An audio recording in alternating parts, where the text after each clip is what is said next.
പിതാവിൻ്റെയും പുത്രൻ്റെയും പരിശുദ്ധാത്മാവിൻ്റെയും നാമത്തിൽ തനിക്ക് സ്തുതി.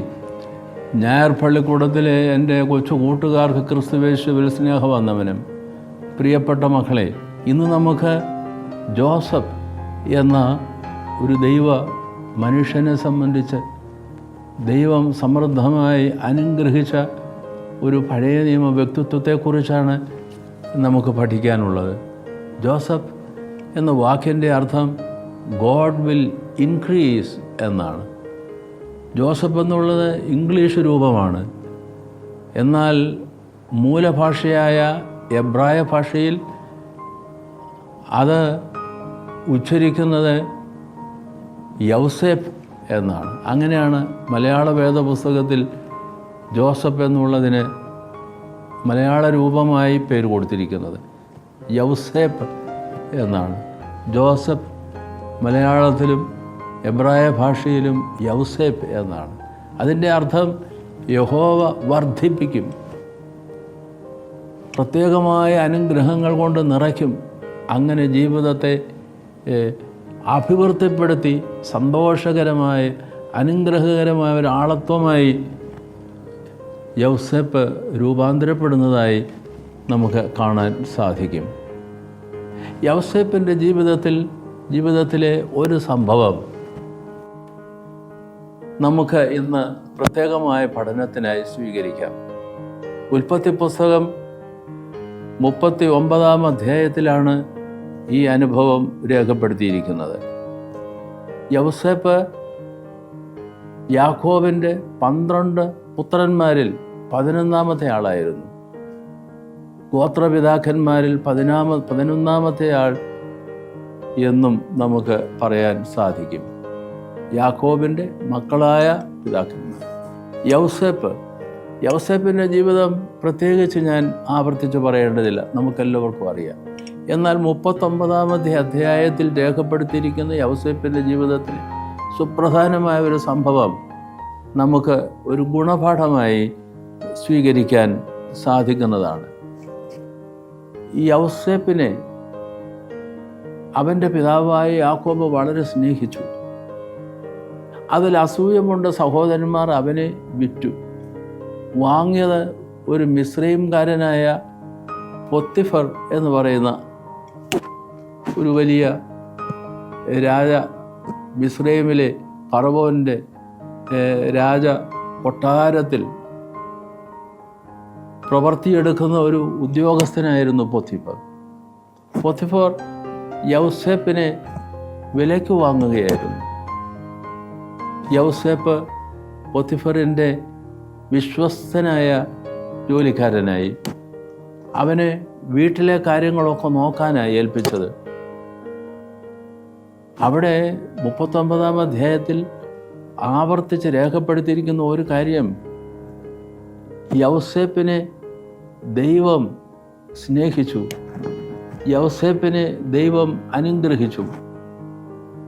അതുകൊണ്ട് അവൻ എവിടെയൊക്കെ ആയിരുന്നുവോ അവിടെയെല്ലാം ദൈവകൃപ ലഭിച്ചു. യൗസേപ്പിന് മാത്രമല്ല, എവിടെയാണോ അവനായിരുന്നത് അവിടെയെല്ലാം. പൊത്തിഫറിൻ്റെ ഭവനത്തിൽ അവനെ വീട്ടുകാര്യങ്ങളൊക്കെ ഗൃഹകാര്യങ്ങളൊക്കെ നോക്കുന്നതിന് ഏൽപ്പിക്കുകയായിരുന്നു. കുറച്ച് കഴിഞ്ഞപ്പോൾ അവിടെ രേഖപ്പെടുത്തുന്നത് യൗസേപ്പിനോടുകൂടെ ദൈവമുണ്ട്, അവൻ ചെയ്യുന്നതൊക്കെയും മംഗളകരമായി വരുന്നു. അങ്ങനെയാണ് രേഖപ്പെടുത്തുന്നത്. യൗസേപ്പിനോടുകൂടെ ദൈവമുണ്ട്, അവൻ ചെയ്യുന്നതൊക്കെയും മംഗളകരമായി വരുന്നു, അനുഗ്രഹകരമായി വരുന്നു. ഇത് പൊത്തിഫർ കണ്ടു. അപ്പോൾ അവന് വീടിൻ്റെ മുഴുവൻ കാര്യവിചാരകനാക്കി. ആ ഭവനം ഒരു വലിയ ഉദ്യോഗസ്ഥൻ്റെ ഭവനമാണ്. അതുകൊണ്ട് ധാരാളം കാര്യങ്ങൾ നോക്കി നടത്താനുണ്ട്. അതെല്ലാം യൗസേപ്പ് വിശ്വസ്തയോടെ നടത്തി. പക്ഷെ പ്രത്യേകമായി കാണുന്നത് അവൻ ഏറ്റെടുത്ത് നടത്തുന്നതെല്ലാം ദൈവസന്നിധിയിൽ പ്രസാദകരമായിരുന്നു, അനുഗ്രഹകരമായിരുന്നു എന്നാണ്. യൗസേപ്പ് യുവാവായിരുന്നു, സുന്ദരനുമായിരുന്നു. പക്ഷേ അതോടൊപ്പം വലിയ ദൈവഭക്തൻ.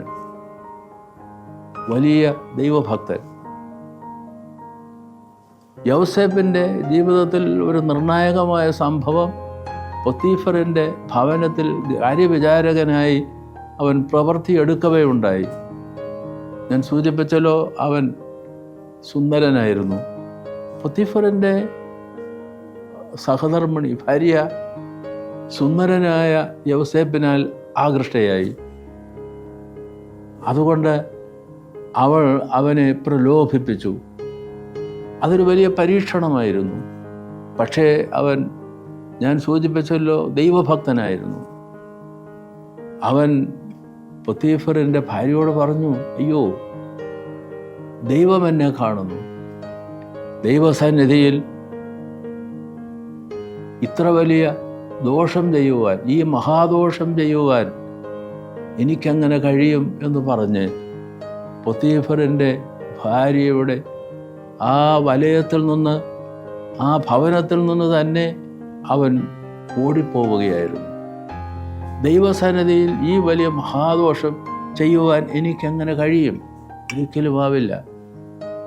അതുകൊണ്ടാണ് അവനെ സംബന്ധിച്ച് പറയുന്നത്, രേഖപ്പെടുത്തിയിരിക്കുന്നത്, അവൻ യഹോവയുടെ ഭക്തനായിരുന്നു, യഹോവയ്ക്ക് പ്രസാദം ഉള്ള മകനായിരുന്നു. അക്കാരണത്താൽ ദൈവത്തിൻ്റെ സംരക്ഷ, തിന്മയായിട്ടുള്ളത് ചെയ്യുന്നത് എനിക്ക് ദൈവസന്നിധിയിൽ നന്നല്ല എന്നുള്ള നന്മയും തിന്മയും തിരിച്ചറിയുവാനുള്ള വിവേകം, സുന്ദരനും വിവേകിയുമായിരുന്നു, ഭക്തനുമായിരുന്നു യൗസേപ്പ് എന്നുള്ളത് പ്രത്യേകം നാം ശ്രദ്ധിക്കുകയാണ്.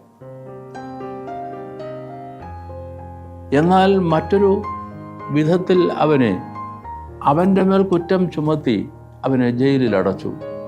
പക്ഷേ ജയിലിൻ്റെ കാര്യങ്ങളൊക്കെ നോക്കുന്നയാൾ കുറച്ചു കഴിഞ്ഞപ്പോൾ യൗസേപ്പിനെ ജയിൽ കാര്യങ്ങളെല്ലാം, കാരാഗ്രഹ കാര്യങ്ങളെല്ലാം അവൻ നോക്കി നടത്താൻ ഏൽപ്പിക്കുകയായിരുന്നു.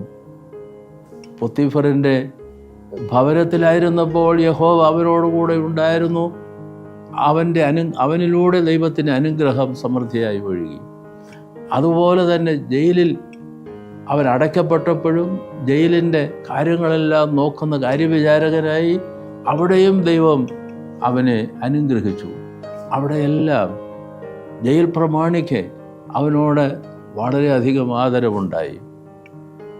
ദൈവത്തിൻ്റെ അനുഗ്രഹം സമൃദ്ധമായി ഏത് സാഹചര്യത്തിലും ഉണ്ടാവുന്നു.